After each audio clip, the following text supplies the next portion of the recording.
Hi hello friends, എല്ലാ കൂട്ടുകാർക്കും ഈ പുഴയും കടന്ന റിവ്യൂയിലേക്ക് സ്വാഗതം. അങ്ങനെ ആദ്യം തന്നെ നമ്മുടെ സുജാതമായിയാണ് കാണിക്കുന്നത്. സുജാതമായി മകൾ ഗീതയോട് തർക്കിക്കുകയാണ്.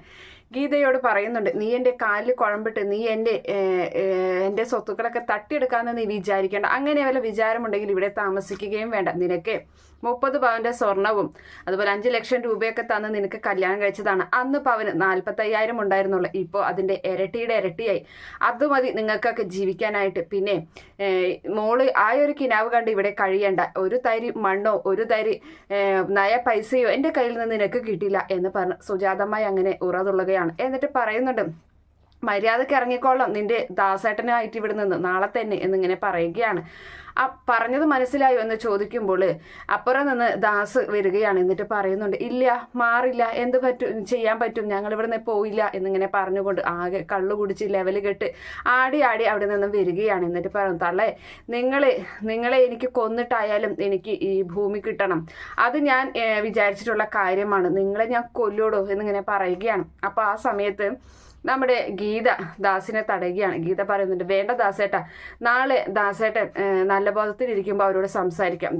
ദാസേട്ടൻ അവിടെ പോയിരുന്നേ എന്ന് പറയുകയാണ്. മാറി നിൽക്കടി എന്ന് പറഞ്ഞ് അങ്ങനെ ഗീതയെ തട്ടിയിടുകയാണ്. ഗീത അവിടെ തല ഇടിച്ച് പുറം ഇടിച്ച് അവിടെ ചമരയിൽ അങ്ങനെ വീഴുകയാണ്.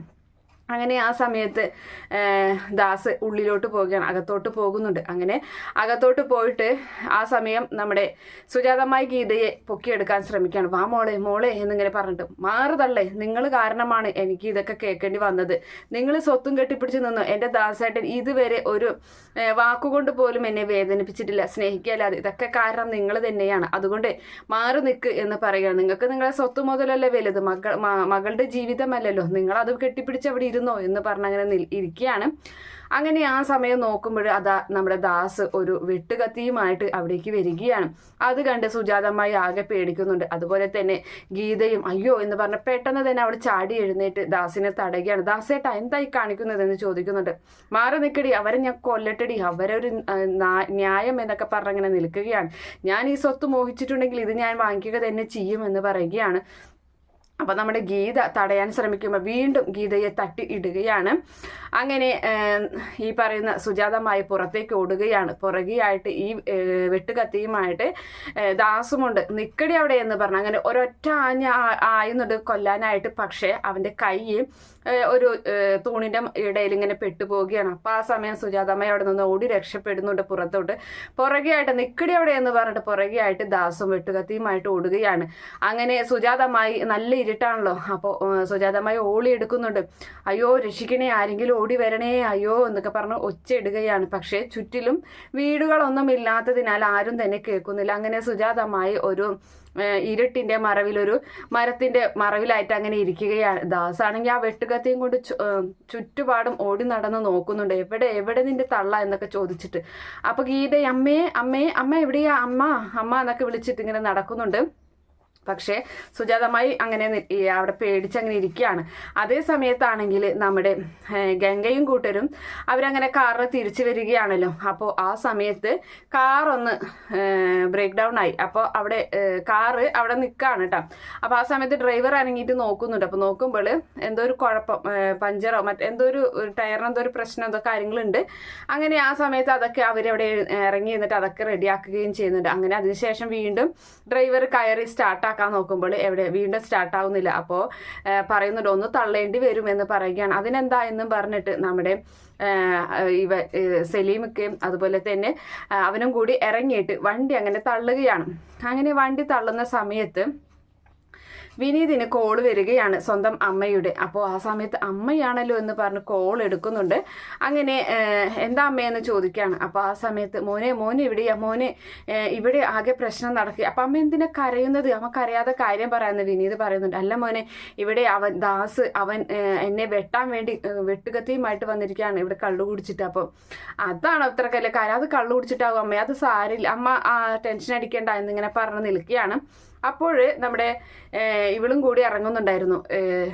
നമ്മുടെ ഗംഗയും കൂടി കാറിൽ നിന്ന് ഇറങ്ങുകയാണ്. അപ്പം ഗംഗ അതേസമയം ആ ഫോൺ വിളിച്ച് നിൽക്കുന്ന സമയത്ത് ഗംഗയാണെങ്കിൽ കാറ് തള്ളുന്ന കാഴ്ചയാണ് വിനീത് കാണുന്നത്. അപ്പോൾ വിനീതിന് വിഷമമാണ്. അപ്പോൾ വിനീത് ഗംഗേ എന്ന് വിളിച്ചിട്ട് പുറകെ ഓടിച്ചെല്ലുകയാണ്. എന്നിട്ട് പറഞ്ഞു, നിന്നോട് ആരാ കാറ് തള്ളാൻ പറഞ്ഞത്, നിന്നോട് ഞാൻ പറഞ്ഞതല്ലേ കാറൊന്നും തള്ളണ്ട എന്ന് പറഞ്ഞിട്ട് ഫോൺ ചവിട്ടിൽ വെച്ചിട്ട് പറയുന്നുണ്ട്, അമ്മ ഞാൻ വിളിക്കാമെന്ന് പറയണം. അങ്ങനെ വിനീത് കാറ് തള്ളുന്നതോടൊപ്പം തന്നെ സ്റ്റാർട്ട് ആവുകയും ചെയ്യുന്നുണ്ട്.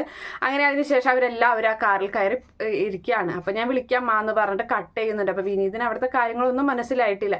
അവിടെ സുജാതയാണെങ്കിൽ അങ്ങൊക്കെ പേടിച്ച് വിറച്ച് അങ്ങനെ ഇരിക്കുകയും ചെയ്യുന്നുണ്ട്. ഈ പറയുന്ന ദാസ് എല്ലായിടത്തും ആ വെട്ടുകത്തിയുമായിട്ട് അന്വേഷിച്ച് നടക്കുകയാണ്. പക്ഷെ സുജാത ഒരു ശ്വാസം വിടാൻ പോലും പറ്റാതെ പേടിച്ച് വിറച്ച് അങ്ങനെ ഇരിക്കുകയാണ്. അങ്ങനെ അതിനുശേഷം വീണ്ടും ഇവനെ വിളിക്കുകയാണ്, നമ്മുടെ വിനീതിനെ വിളിക്കുകയാണ് സുജാത. അപ്പൊ കാറിൽ കയറി ഇരുന്നിട്ട് എന്താ അമ്മയെന്ന് ചോദിക്കുകയാണ്. മോനെ ഞാൻ ഇവിടെ എന്നിങ്ങനെ പറയുമ്പോഴേക്കും ഫോൺ സ്വിച്ച് ഓഫ് ആവുകയാണ്. അപ്പോൾ വിനീത് കട്ടായല്ലോ എന്ന് പറഞ്ഞ് തിരിച്ചങ്ങോട്ട് വിളിക്കുന്നുണ്ട്. അപ്പോൾ സ്വിച്ച് ഓഫ് കാണിക്കുമ്പോഴും അമ്മയുടെ ഫോണിൽ ചാർജ് ഇല്ല എന്ന് തോന്നുന്നുണ്ട് എന്നിങ്ങനെ പറയുകയാണ്. എന്തായാലും അവരങ്ങനെ വീട്ടിലോട്ട് തിരിക്കുകയും ചെയ്യുന്നുണ്ട്. അതേസമയത്ത് സുജാത നേരം വെളുത്ത് സുജാത ആ മരത്തിന്റെ മറവിൽ തന്നെ അങ്ങനെ ഇരിക്കുകയാണ്. അപ്പോൾ ആകെ തണുത്ത് വിറച്ച് അവളങ്ങനെ കൈയൊക്കെ ഇങ്ങനെ ചൂട് പിടിപ്പിച്ച് ഇങ്ങനെ വിറച്ച് അങ്ങനെ ഇരിക്കുന്ന ഒരു ഭാഗവും കാണിക്കുന്നുണ്ട്. അതിനുശേഷം നമ്മുടെ ഗംഗ കാവേരിയോട് നടന്ന കാര്യങ്ങളെല്ലാം തന്നെ അടുക്കളയിൽ വെച്ച് അത് രാവിലെ പറയുകയാണ്. അപ്പം അത് കേൾക്കുന്ന കാവേരി പൊട്ടിച്ചിരിക്കുകയാണ് ചെയ്യുന്നത്. അപ്പം ആ സമയത്ത് നിർത്തടി നിന്റെ ചിരി, ആർക്കാലും ഏത് പോലീസുകാരൻ ഒരു അബദ്ധം പറ്റില്ലേ എന്ന് ചോദിക്കുന്നുണ്ട്. അപ്പോൾ ഒരു അബദ്ധം ഏത് പോലീസുകാരൻ പറ്റും, ഇതൊരു അബദ്ധമൊന്നുമില്ല, 1000 അബദ്ധങ്ങളല്ലേ എന്നിങ്ങനെ പറയുന്നുണ്ട്. എന്നാൽ ഞാൻ പറയില്ല ഇനി തുടർന്ന് എന്ന് പറയും. അയ്യോ അങ്ങനെ പറയല്ലേ ചേച്ചി, പറയേ, എന്തായാലും നല്ല രസമുണ്ട് കേൾക്കാനും, കഥ പൂർത്തിയാകട്ടെ, കഥാപാത്രങ്ങൾ റോട്ടിൽ നിൽക്കുകയല്ലേ എന്ന് പറയുകയാണ്. അങ്ങനെ അവൾ തുടർന്ന് എല്ലാ കാര്യങ്ങളും പറയുകയാണ്. അങ്ങനെ ഞങ്ങൾ സലീമിക്കാനെയും ബേബി ചേട്ടനെയും വണ്ടിക്കാരൻ ഡ്രൈവർ കൊണ്ടാക്കണേ മുന്നേ ഞങ്ങളാണ് ആദ്യം കൊണ്ടുവന്നാക്കിയത്. അങ്ങനെ ആ സമയത്ത് ഞാൻ ഇവിടെ വരുമ്പോഴും നേരം പുലർന്നു തുടങ്ങിയത്.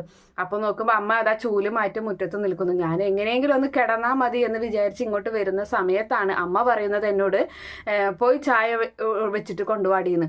ഞാൻ അങ്ങനെ വേഗം റൂമിൽ പോയി ബെഡ്റൂമിൽ കണ്ടതാ എനിക്ക് ഓർമ്മയുള്ളൂ. ഞാൻ അവിടെ കിടന്ന് സുഖമായിട്ട് ഉറങ്ങി, ഇപ്പം എണീറ്റതേ ഉള്ളൂ എന്നിങ്ങനെ ഗംഗ പറയുകയും ചെയ്യുന്നുണ്ട്. അപ്പോൾ കാവേരി ചിരിക്കുകയാണ്.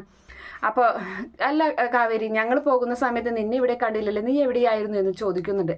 അപ്പോൾ ആ സമയത്ത് കാവേരി നിവിനുമായിട്ട് ആ സ്ഥലം, ആ തോട്ടം കാണാൻ പോയ കാര്യങ്ങളൊക്കെ തന്നെ പറഞ്ഞു കൊടുക്കുകയാണ്. എന്നിട്ട് പറയുന്നുണ്ട്, അവിടെ ആ ശിവരാമൻ്റെ അവിടുത്തെ ആ തൊഴിലാളി ഉണ്ടല്ലോ, അദ്ദേഹത്തിന്റെ ഭാര്യയെ കാണാൻ വേണ്ടി പോയി എന്ന് ചോദിക്കുകയാണ് ഗംഗ.